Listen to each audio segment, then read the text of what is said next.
Hello, Edmonton! My name is Joanne and I'm here to tell you all about raising hens in Edmonton, Alberta, Canada. In this video, we'll be talking about chicken behavior.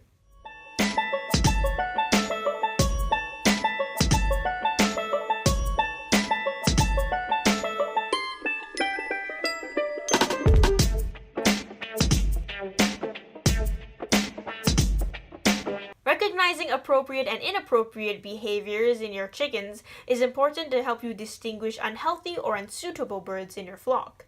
You can observe your flock by just sitting on a chair for short observation periods throughout the week. Here are some appropriate behaviors you might see. Foraging. This can be seen by ground scratching and or pecking. This is very normal and can be seen regardless of what is in the environment. Pecking behavior. Chickens explore their surroundings by pecking. Although this is a very normal behavior, it can lead to the ingestion of foreign materials such as paint chips or yard decorative materials. Just be careful what you leave in your run. Another type of pecking is gentle pecking. Chickens gently peck each other's feathers as an allo-grooming, which is the grooming of another individual, or exploratory behavior. It is also used as a form of communication between birds. Nesting. This is considered a behavior need. Nesting is displayed when hens want to feel secluded or hidden. Be sure to provide one nest box for every 3 to 4 hens. Preening. This is when chickens clean themselves by rubbing oil from their preen gland onto their feathers. Dust bathing. This is a social behavior that both cleans feathers and aids in parasite removal. It is believed to be a comfort behavior in poultry. Perching. This is displayed when birds rest on anything that is on higher ground. Perches may act as a way to decrease aggression in the flock. Molting. This happens in older laying hens.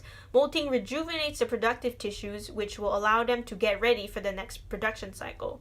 Chickens will lose their feathers but will regrow them. They will also cease to lay eggs during this period. And now, here are some inappropriate chicken behaviors that you need to watch out for. There are 3 inappropriate types of pecking. The first is aggressive pecking. This is when a chicken pecks at another chicken's head or neck, which can draw blood or cause bad bruising. There are a number of causes for this, such as overcrowding, hunger, bullying, and many more.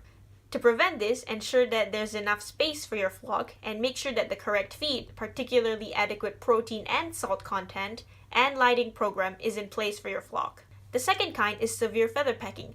This is when a hen actually grasps and pulls on the feathers. This may be a form of redirected foraging behavior.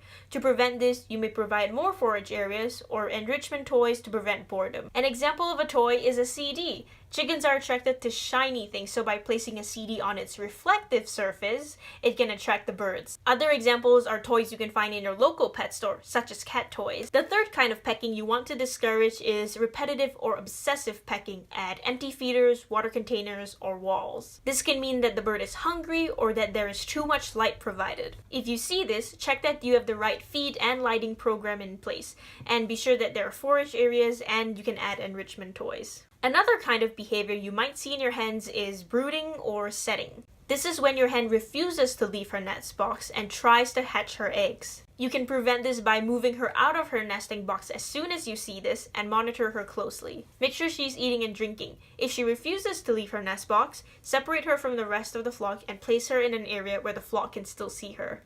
Give her water and food and reintroduce her to the flock after a week. Repeat if necessary. The fifth behavior that you need to watch out for is lack of energy. This can be seen when the hen's tails and wings are droopy or eyes are sleepy. This could be due to a disease or that the temperature is too hot. If your chicken is sick, they also tend to isolate themselves from the rest of the flock. If you notice the lack in energy in your flock, correct any management practices such as temperature or nutrient deficiencies. Call your veterinarian if you suspect a disease. Well, that's it for today. I hope you enjoyed watching and learned a thing or two about hen keeping in Edmonton.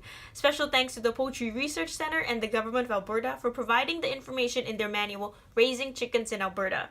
They provide a great amount of resource and almost all the information I use in my videos are from them. Feel free to download their manual online. Thanks everyone!